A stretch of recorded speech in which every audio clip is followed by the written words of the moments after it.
এই পৃথিবীতে এমন কিছু গল্প রয়েছে যেগুলো চোখে দেখা যায় না, কিন্তু হৃদয়ে অনুভব করা যায়। একটা নির্জন গ্রাম, যেখানে থাকতো এক নিঃস্ব বৃদ্ধ, আর তার জীবনে হঠাৎ করেই আগমন হলো এক পাখি। পাখিটি কোনো অসাধারণ নয়।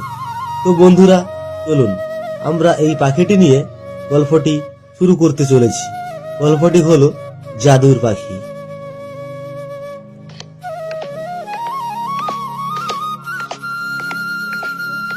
এই গ্রামের আকাশটা আজ কেমন যেন ভারী লাগছে রে বাবা।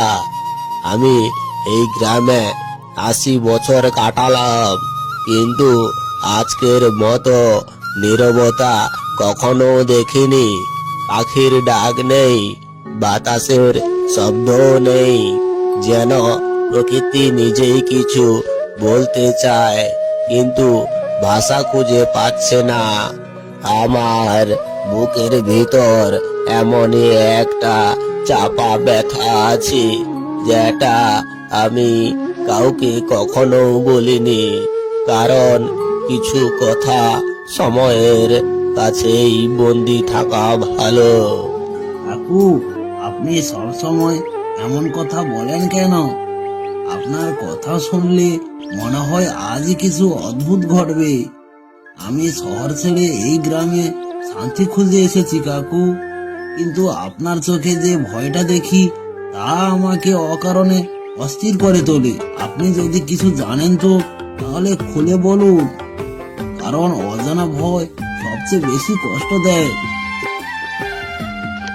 এরপর দুইজন মানুষ ওখান থেকে হেঁটে কিছুটা পথ এগিয়ে যেতে লাগলো।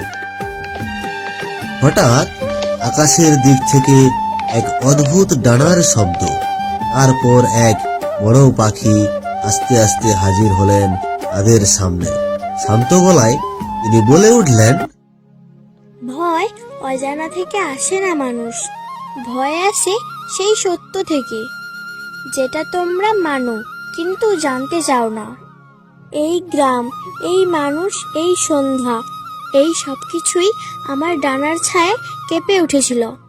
আজ আমি ফিরে এসেছি, কারণ সবাই তার দেনা আদায় করতে এসেছে। এই এই পাখি কথা বলছে। আমি কি স্বপ্ন দেখছি না সত্যি? আপনি আপনি কে, আর আমাদের নাম বা আপনি জানলেন কি করে? আপনার চোখে এমন আগুন আছে যা সাধারণ পাখি মোটেও হতে পারে না। বলুন বলুন, আপনি কে? কে আপনি? না না, তুমি ফিরে আসতে পারো না। আমি তো ভেবেছিলাম সবকিছু শেষ হয়ে গেছে। আমি ভেবেছিলাম সেই পাপ মাটির নিচে চাপা পড়ে গেছে। হে জাদু পাখি, তুমি সত্যি ফিরে যদি এসে থাকো, তাহলে বুঝে নাও তুমি এই বৃদ্ধর আর পালাবার জায়গা নেই। সারা জীবন বেঁচে থাকার জন্যই মানুষ পালিয়ে বেঁচে যায়। আজ আর সত্যের মুখোমুখি হওয়ার জন্য একটাই জীবন যথেষ্ট। তোমরা দুজন, একজন অতীতের বোঝা আর একজন ভবিষ্যতের প্রশ্ন। আমার ডানায় ভর করেই যাত্রা শুরু হবে। যাত্রা কোথায়? আমি তো শুধু শান্তি চেয়েছিলাম, কিন্তু মনে হচ্ছে আমি এমন এক পথে পা দিয়েছি যেখান থেকে আর ফিরে আসা যায় না। তবু যদি সত্য জানা যায়, আমি প্রস্তুত। কেন জানি না, আমার মনে হচ্ছে আমরা সবকিছু জয় করতে পারবো। কি কাকু, তুমি কি বলছো? আমরা কি পারবো এই যাত্রাতে সফল হতে? যদি সত্যি জানতে চাও, তবে গ্রাম ছাড়তে হবে। নদীর ওপারে যে বন, সেখানেই শুরু হবে আসল রহস্য। আমি পালাইনি বলেই আজও বেঁচে আছি, আর তোমাদের সঙ্গে গিয়ে শেষটা দেখে নিতে চাই। শুধু তুমি আমাদের সঙ্গে থাকো, তাহলেই হবে। হলে প্রস্তুত হও, কারণ রাত নামলেই পথ খুলবে। এই গ্রামে তোমাদের শেষ আশ্রয়। পরে সূর্য উঠবে এক নতুন জায়গায়, এক নতুন সত্য নিয়ে।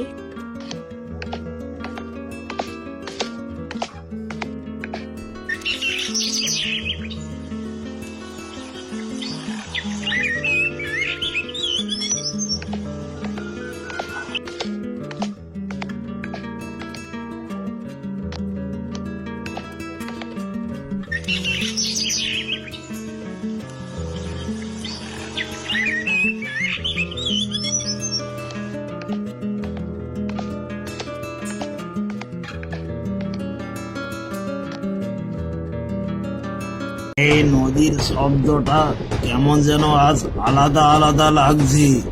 দিনের বেলা কতবার এসেছি এখানে, কিন্তু